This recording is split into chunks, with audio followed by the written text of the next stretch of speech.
கணக்குறார். இங்க மாநில சுயாட்சி தீர்மானத்தை அதிமுகவும் பாஜகவும் புறக்கணித்திருக்கிறது. இருவரும் தவிர்த்ததற்கு ஒரே காரணமா அல்லது வெவ்வேறு காரணம்னு பார்க்கணுமா? இல்லை, இதில் அதிமுக ஏன் வரல? இதையும் சேர்த்து பாஜக பேசிக்கிட்டோம், பாஜக பேசுறதை தங்கள் கருத்துன்னு சொல்லிட்டாங்களா? நீங்கள் கூப்பிடலையா? இல்லை, அதிமுக கூப்பிட்டோம், அவங்க பங்கெடுக்கல. ரைட். அடுத்து நண்பர் சூர்யா சொன்னார் ஜிஎஸ்டி காம்பன்சேஷன் இன்று வரை கொடுக்குறோம்னு. இல்லை, போய் சொல்ல அவர் எப்படி சொல்கிறாருன்னு தெரில. அவங்க அதுக்கு பின்னாலையும் 22க்கு பின்னாலையும் விதிச்சாங்க, ஆனால் முடியாதுன்னாங்க. நாங்கள் 14% உயர்வு, ஆண்டுதோறும் உயர்வு என்பதை வைத்துக்கொண்டு அதோட வச்சுப்போன்னு சொன்னாங்க. அதில் கூட கடைசியில் என்ன சொன்னாங்கன்னா, கடைசி வருஷம் நீங்கள் எல்லாரும் போய் பேங்க்கில் லோன் வாங்கிக்கோங்க, அதுக்கு இன்ட்ரெஸ்ட்டை கட்டுறோன்னு நிர்மலா சீதாராமன் சொன்னாங்க. பல மாநிலங்கள் வாங்கிட்டு வந்தாங்க. தமிழ்நாடு, கேரளா, மேற்கு வங்காளம் 3 பேரும் அப்படி முடியாது, எங்களுக்கு காசு கொடுங்க அப்படின்னு நீங்கள் வாங்கி கொடுக்க வேண்டியதுன்னு சொன்ன பிறகு அவங்க கொடுத்தாங்க. இதுதான் ஒன்று. அப்புறம் கடந்த காலம்னு சொல்கிறாங்களா, கடந்த காலத்துலேயும் மாநில உரிமைகளின் மீது அவங்க கை வச்சாங்க. ஆக்சுவலாக முதல் இப்படி ஒரு கூட்டத்தை கூட்டினது தோழர் பி சுந்தரையா, கேரளாவில் கூட்டினார். அப்புறம் தோழர் ஜோதிபாசு இங்கே வந்தார், எம்ஜிஆரை பார்த்தாரு, கருணாநிதியை பார்த்தாரு. பட் அது அடுத்த லெவலுக்கு இப்போ தொடர்ச்சியாக கொண்டு போகிறதுல தமிழ்நாடு முன்னணியில் இருக்குது. நான் கேட்குறேன், இப்போ இது இவ்வளவு சீரியஸாக வருதுன்னு கேட்குறாங்களே. நம்பர் 1, நீங்கள் நான் சொன்ன கொள்கையை ஏற்றுக்கலை, அதனால் நிதி தர மாட்டேன்னு காங்கிரஸோ விபி சிங்கோ தேவகவுடாவோ சொன்ன ஒரு அக்கேஷன் எதையாவது நண்பர் சூர்யா சொல்லணும். இதை நீங்கள் ஏற்றுக்கலை, அதனால் நாங்கள் நிதியை தரமாட்டோம், இப்படி எந்த காலத்துலையா சொல்லியிருக்காங்களா? ஓகே. நம்பர் 2, ஆர்எஸ்எஸ் மாநில உரிமைகள்னு இப்போ பேசுகிறது எல்லாம் மேலோட்டமாக இவர் சொன்னார் அவர் சொன்னார். நீங்கள் ஒன்றை தெரிஞ்சுக்கங்க, ஆர்எஸ்எஸ் என்கிற விஷ விருட்சத்தினுடைய பகுதிகள் தான் இவங்க. ஆர்எஸ்எஸ் மாநிலங்களை பற்றி என்ன சொல்கிறது? ஒன்று, பிஜேபியை ரெப்ரசன்ட் பண்ணுறவங்க ஆர்எஸ்எஸ்னுடைய அந்த ஐடியாவை கண்டிக்கிறாங்களா? கூட்டாட்சி, அதாவது கோஆப்ரேட்டிவ், அது என்னது, கோஆப்ரேட்டிவ் ஃபெடரலிசம். இந்த ஃபெடரலிசம்ங்கிறத அவங்க ஏற்றுக்கிறாங்களா? அவங்களுடைய குருஜி என்ன சொல்லியிருக்காரு? கூட்டாட்சி என்பதே பிரிவினையை தூண்டுவதுன்னு சொல்லியிருக்காரா இல்லையா? அம்பேத்கர் சொன்ன ஃபெடரலிசத்தை இவங்க என்னன்னா பிரிவினைவாதம்னு சொல்கிறாங்க. யூனிட்டரி ஃபார்ம் ஆஃப் கவர்மெண்ட் தான் இந்தியாவுக்கு சூட்டபிள். இதுதான் அவங்க பேசுகிறாங்க. சரி, இதெல்லாம் விடுவோம். திமுக மோசமான கட்சி, காங்கிரஸ் மோசமான கட்சி, இவங்க அவங்கக்கிட்ட கேட்கல அல்லது இவங்க கேட்டு அவங்க கொடுக்கல, இதையெல்லாம் ஒரு பேச்சுக்காக அப்படியே வச்சுப்போம். நான் கேட்குற ஒரே கேள்வி, நீங்கள் நரேந்திர மோடி ஒரு தனி மனிதன் என்கிற முறையில், ஒரு முதலமைச்சர் என்கிற முறையில் சொன்ன நீங்கள் இன்னைக்கு என்ன பண்ணியிருக்கீங்க? நீங்கள் அதை சொல்லுங்கள். நிதி குறித்து நான் பிச்சைக்காரனான்னு கேட்டீங்களா இல்லையா? எங்கள் மாநிலம் பிச்சைக்கார மாநிலமானு கேட்டீங்களா இல்லையா? நிதி குறித்து உத்தரகாண்டில் பேசும்போது ராகுல் காந்தியோட மாமா வீட்டு சொத்தா, தாய் மாமா வீட்டு சொத்தான்னு கேட்டீங்களா இல்லையா? இப்போ நீங்கள் கொடுக்காம வச்சுருக்கீங்களே, இதுக்கு இணையாக அதை சொல்ல முடியுமாங்கிறத கேள்வியை நான் கேட்குறேன். சரி, அடுத்து அவர் சொன்னார் காம்பன்சேஷன் கொடுக்கலைன்னு சொன்னாங்க. அப்படி எங்கே சொல்லியிருக்காங்க? மோடி எங்கே வச்சுருக்காரு? 1, திரு சிதம்பரம் அதிகபட்ச வரியாக சொன்னது 18%. நீங்கள் எவ்வளவு விதிச்சிருக்கீங்க இன்னைக்கு? நீங்கள் இன்னைக்கு எதுக்கெல்லாம் விதிக்கிறீங்க? சோறுக்கு, அரிசிக்கும் கோதுமைக்கும் வரி விதிக்கிறீங்களா இல்லையா? பால், குழந்தைகள் பால் பவுடருக்கு ஜிஎஸ்டி போடுறீங்களா இல்லையா?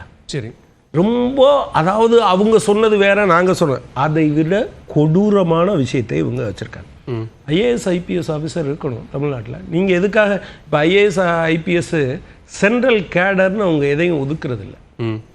மாநிலங்களுக்கு போகணும், பல மாநிலங்களில் வேலை பார்ப்பாங்க, அங்கே இருக்கிறவங்கள தான் அப்புறம் சென்ட்ரல் கேடராக கொண்டு போவாங்க.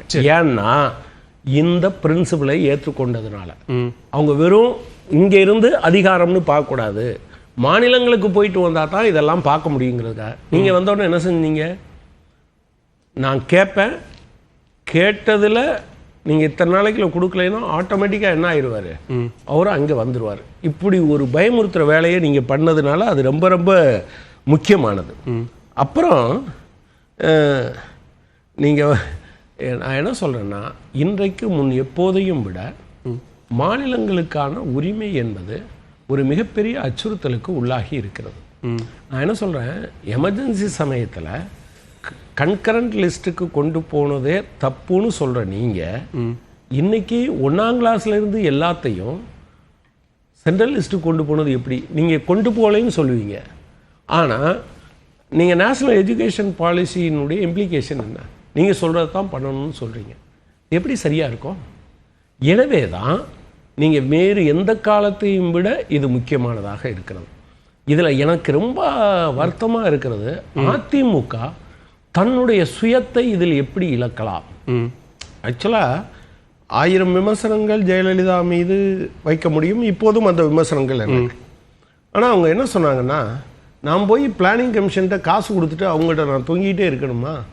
இதுதான் கடைசி, இனிமே நான் பிளானிங் கமிஷன் பக்கமே வரமாட்டேன், நான் கேட்கறத கொடுக்கணும்னு சொல்றேன். இப்போ நீங்க கன்கரண்ட் லிஸ்ட் சொல்றீங்க, கல்வி விவகாரத்தில் ரவீந்திரனும் அது விளக்கம் சொன்னாரு.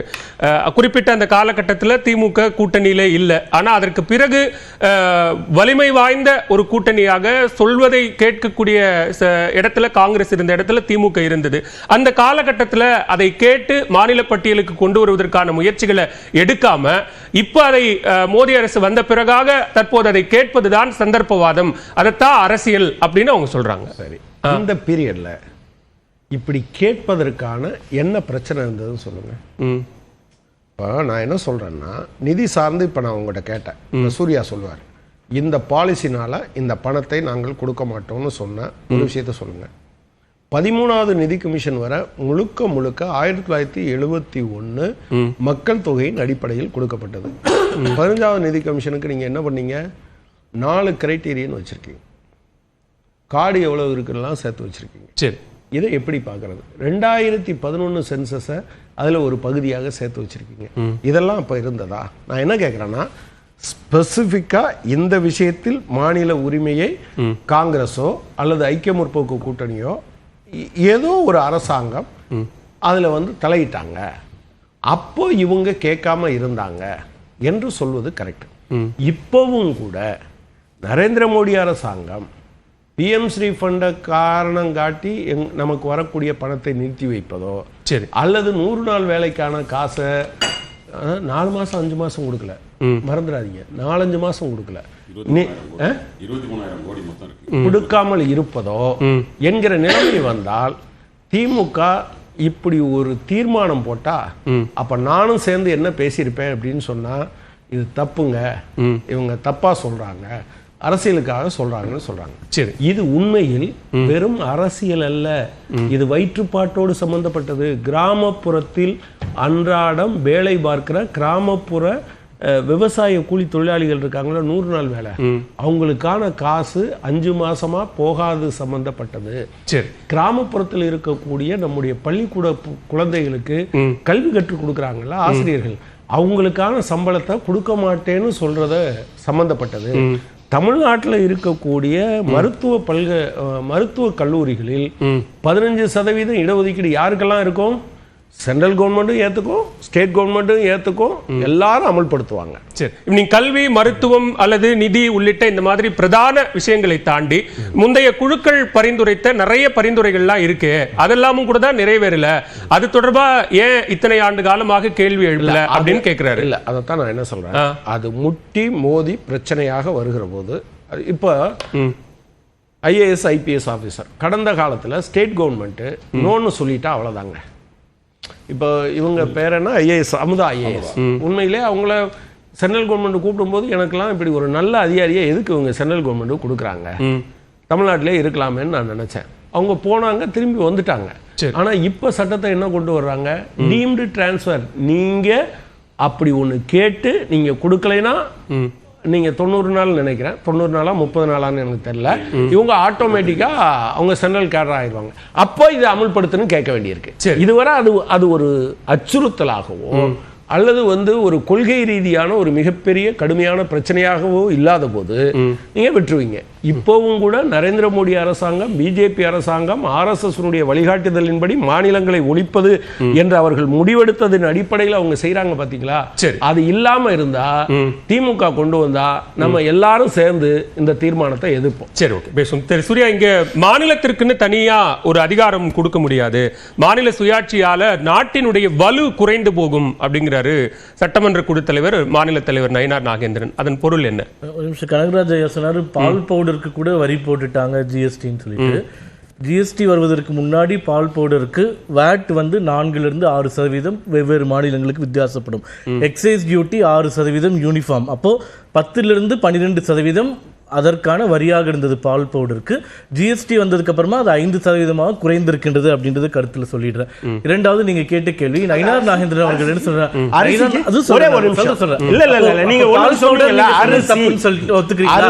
பால் பவுடர்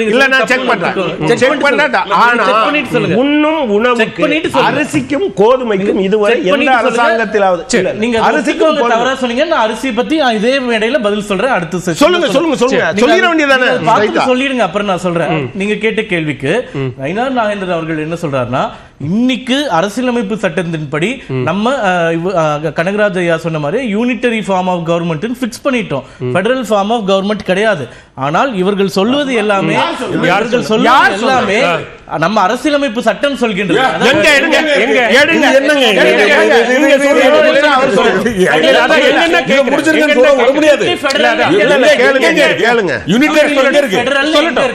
இல்ல எங்க இருக்கு? இல்ல குவாசி ஃபெடரல் செட்டப் நான் ஆரம்பத்திலே சொல்லிட்டேன். குவாசி யூனிட்டரி ஹேவிங் அட்வான்டேஜ், அதாவது quasi federal setup with unitary having advantage. இப்போ அதெல்லாம் கிடையாது.